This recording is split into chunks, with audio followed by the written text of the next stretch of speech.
जय श्री राम दोस्तों। आज की कहानी हम सुनेंगे सबसे बड़ा धन क्या है। एक बार एक शक्तिशाली राजा घने वन में शिकार खेल रहा था। अचानक आकाश में बादल छा गया और मूसलाधार बारिश होने लगी। सूर्य अस्त हो गया था। धीरे धीरे घोर अंधेरा होने लगा। अंधेरे में राजा अपने महल का रास्ता भूल गया और अपने सिपाहियों से राजा अलग हो गया। वो अपने सिपाहियों से बिछुड़ गया। भूख, प्यास और थकावट से व्याकुल राजा थोड़ी देर के लिए जंगल के किनारे एक टीले पर बैठ गया। थोड़ी देर बाद उसने देखा, वहाँ 3 बालकों को देखा। तीनों बालक अच्छे मित्र थे। वे गांव की ओर जा रहे थे। सुनो बच्चों, जरा यहाँ आओ, राजा ने उन्हें बुलाया। बालक जब वहाँ पहुँचे तो राजा ने उनसे पूछा, क्या कहीं से थोड़ा भोजन और जल मिलेगा? मैं बहुत भूखा प्यासा हूँ। भूख बहुत जोरों की लगी है। बालकों ने उत्तर दिया, अवश्य, हम घर जाकर अभी कुछ लेकर आते हैं। वे बच्चे गांव की ओर भागे और तुरंत जल और भोजन लेकर के राजा के लिए आए। राजा बच्चों के उत्साह और प्रेम को देखकर बहुत प्रसन्न हुए। राजा बोले, प्यारे बच्चों, तुम लोग जीवन में क्या करना चाहते हो? तुम क्या बनना चाहते हो? मैं तुम सबकी सहायता करना चाहता हूँ। कुछ देर सोचने के बाद एक बालक बोला, मुझे धन चाहिए।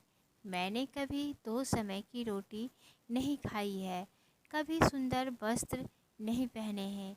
इसीलिए मुझे केवल और केवल धन चाहिए, जिससे कि मैं सुखी रह सकूं और 2 वक्त की रोटी खा सकूं। राजा मुस्कुराकर बोले, ठीक है, मैं तुम्हें इतना धन दूंगा कि जीवन भर सुखी रहोगे। यह सब सुनते ही बालक में खुशी का ठिकाना न रहा। वो बहुत ही ज़्यादा खुश हो गया। दूसरे बालक ने बड़े उत्साह से पूछा, क्या आप मुझे एक बड़ा सा बंगला और घोड़ा गाड़ी देंगे?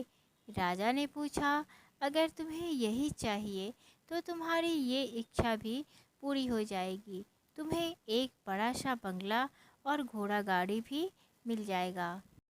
तीसरे बालक ने कहा, मुझे ना धन चाहिए ना ही बंगला गाड़ी। मुझे तो आप ऐसा आशीर्वाद दीजिए जिससे कि मैं पढ़ लिख कर विद्वान बन सकूं और शिक्षा समाप्त होने पर मैं अपने देश के लिए सेवा कर सकूं। मैं अपने देश के लिए कुछ कर सकूं। तीसरे बालक की इच्छा सुनकर राजा बहुत ही ज़्यादा प्रभावित हुए, बहुत खुश हुए। उसने उसके लिए उत्तम शिक्षा का प्रबंध करा दिया, जिससे उसे पढ़ाई करने में तकलीफ ना हो और वो बहुत ही आसानी से पढ़ सके। वह परिश्रमी बालक था, इसीलिए दिन रात एक करके बहुत ही ज़्यादा मेहनत करके उसने पढ़ाई की और वह बहुत बड़ा विद्वान बन गया। और समय आने पर राजा ने उसे अपने राज्य में मंत्री पद पर नियुक्त कर लिया। वह अपने राज्य में उसको अपना मंत्री बना लिया। एक दिन अचानक राजा को वर्षों पहले घटी उस घटना की याद आई। उन्होंने मंत्री से कहा, वर्षों पहले तुम्हारे साथ जो 2 और बालक थे, अब उनका क्या हालचाल है? वो कैसे रहते हैं और कहाँ पर हैं? मैं चाहता हूँ कि एक बार फिर से मैं एक साथ तुम तीनों से मिलूं। अतः कल अपने उन दोनों मित्रों को भोजन पर आमंत्रित कर लो। उन्हें यहाँ पर बुला लो ताकि मैं तुम तीनों से एक साथ मिल सकूं। मंत्री ने दोनों को संदेशा भिजवा दिया और अगले दिन सभी एक साथ राजा के सामने उपस्थित हो गए। आज तुम तीनों को एक बार फिर से साथ देखकर मैं बहुत प्रसन्न हूँ। इनके बारे में तो मैं जानता हूँ, पर तुम दोनों अपने बारे में बताओ। राजा ने मंत्री के कंधे पर हाथ रखते हुए कहा।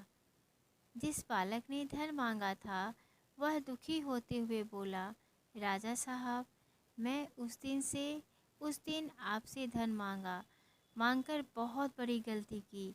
इतना सारा धन पाकर मैं आलसी बन गया। मुझे किसी काम धंधा में मन नहीं लगा और बहुत सारा धन बेकार की चीज़ों में खर्च कर दिया। मेरा बहुत सा धन चोरी भी हो गया और कुछ 1 वर्षों में ही मैं फिर उसी स्थिति में पहुंच गया जिसमें आपने मुझे पहले देखा था।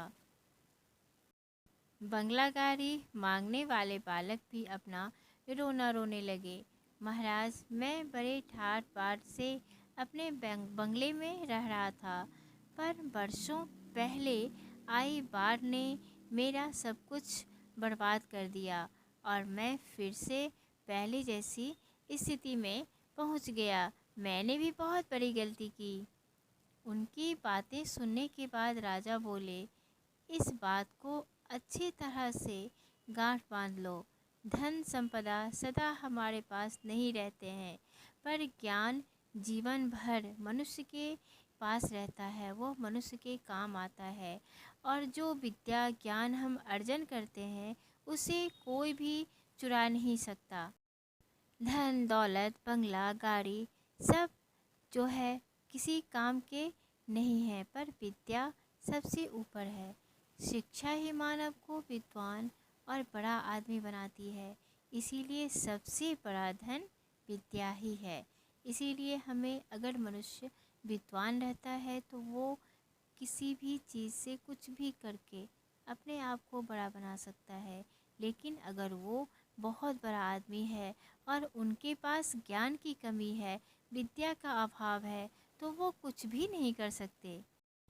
अगर हम विद्वान होते हैं, हमारे पास विद्या होती है, तो ये कभी चोरी नहीं हो सकती। हम किसी भी कठिन परिस्थिति में रहते हैं तो अपने हम बुद्धि के बल पर हर परिस्थिति का सामना कर लेते हैं। तो इसीलिए धन से ज़्यादा ज़रूरी विद्या की होती है। दोस्तों, उम्मीद है कि ये कहानी आपको बहुत ही अच्छी लगी होगी। कहानी अगर अच्छी लगी तो प्लीज़ चैनल को सब्सक्राइब करिएगा। धन्यवाद।